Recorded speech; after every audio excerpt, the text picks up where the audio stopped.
Bright Tuty. Every student matters. Now, based on the topic 4 of this unit 7, question number 4, all these question answer based on very short question answer types. The first they have asked, what is meant by Panchayati Raj? So, we need to define the meaning of this Panchayati Raj. We can say that it is a decentralized form of government. We can define it as a decentralized form of government where power is vested in the hands of the common people. Second, when was Panchayati Raj introduced in India? So, we have to mention that Panchayati Raj was introduced in India on 2nd October 1959. Why this day was decided? Because this idea of Panchayati Raj, if we talk about, was something that we can say it was initiated by Mahatma Gandhi days before or years before our independence. The next one they have asked, what are the 3 tiers of Panchayati Raj?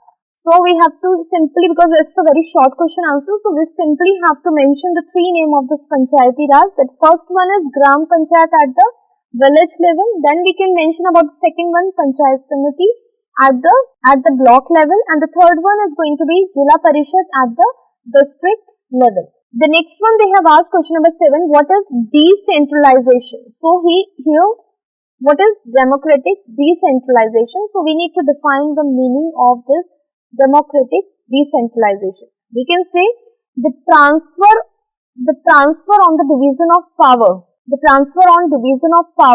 from government to the local people, where the people participate in the decision-making process and self-governance at the grassroots level, means giving the power from central government directly to through the medium of state government to the common people, where they are the part of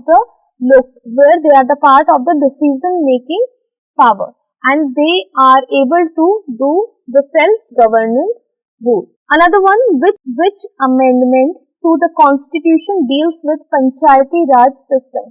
So we have to mention that is the 73rd amendment deals with the Panchayati Raj institution.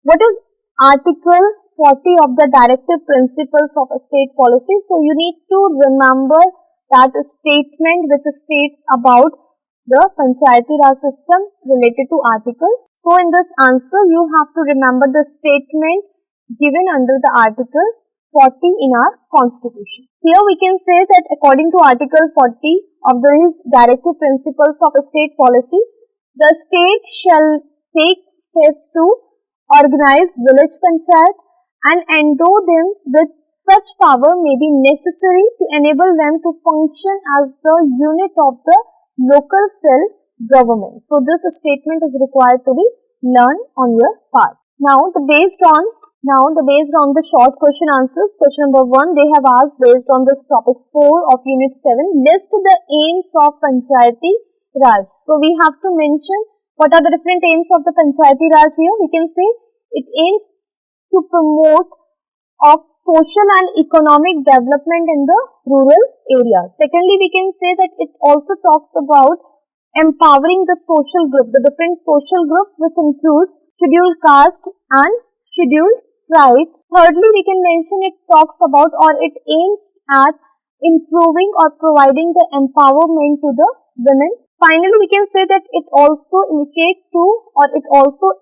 to promote the development of all the rural people. So these all are going to be the aims of Panchayati Raj. Here they have asked that what are the, now based on essay type questions, they have asked the question number 1, discuss the structure of Panchayati Raj, where we have to define the structure of Panchayati Raj, and that we have to consider here the recommendations of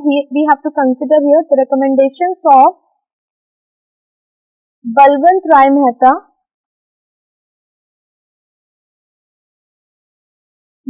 committee, and how they define or how they have given the structure of Panchayat Raj. In the same way, we have to define the 3 level we have to mention here. The first one, Gram Panchayat at the village level. After that, we have to give the descriptions of all the things included in it. For example, we have to mention about the Panch as well as the Sarpanch and how are they being elected. On all these important points we need to include here. In the second level, we have to mention the second structure. We have to mention the Panchayat Samiti at the block level, where we have to discuss about that who are the members of this Panchayat Samiti and how are they being elected. Thirdly, we have to mention about the Jila Parishad at the district level, and we have to mention how the member of the Panchayat Samiti are the member of the Jila Parishad and how the elections are being conducted here and how we have to elect the president or the chairman of Jila Parishad. So, all these three headings you have to mention and their descriptions are required in this answer. So, this was the completion of your unit 7. All the question answers we have discussed based on this.